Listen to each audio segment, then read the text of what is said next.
Civilization is often spoken of as something built in a different timeline or outwardly.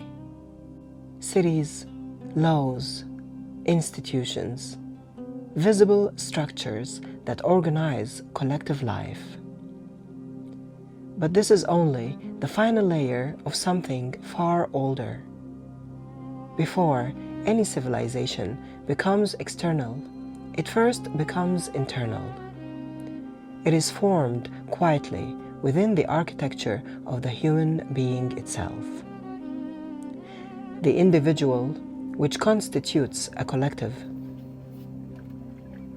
There is a state in which perception is scattered, pulled outward by reaction, shaped by impulse, fragmented by constant arrival. And there is another state less common, in which attention begins to settle. Beginning with stillness clarified by silence and contemplation.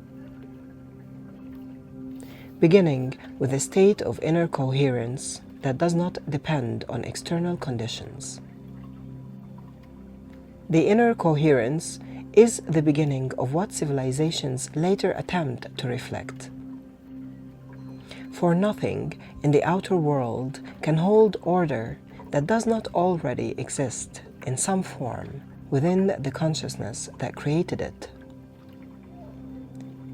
When the inner world is unstable, culture becomes reactive. When the inner world is fragmented, systems become compensatory. When the inner world is at war with itself, society will eventually mirror that tension in subtler, more collective forms. And yet, when the inner world becomes quiet, not empty, but aligned, something else becomes possible. A different kind of presence enters perception. Decisions no longer arise from tension alone, but from clarity. Movement no longer emerges from fragmentation, but from direction. Even silence begins to carry structure and discipline. This is what older traditions recognized without needing modern language for it. That order is not imposed first upon society, but cultivated first within being. Civilization, in its most essential sense, is not the construction of external systems. It is the stabilization of consciousness until chaos is no longer its default expression.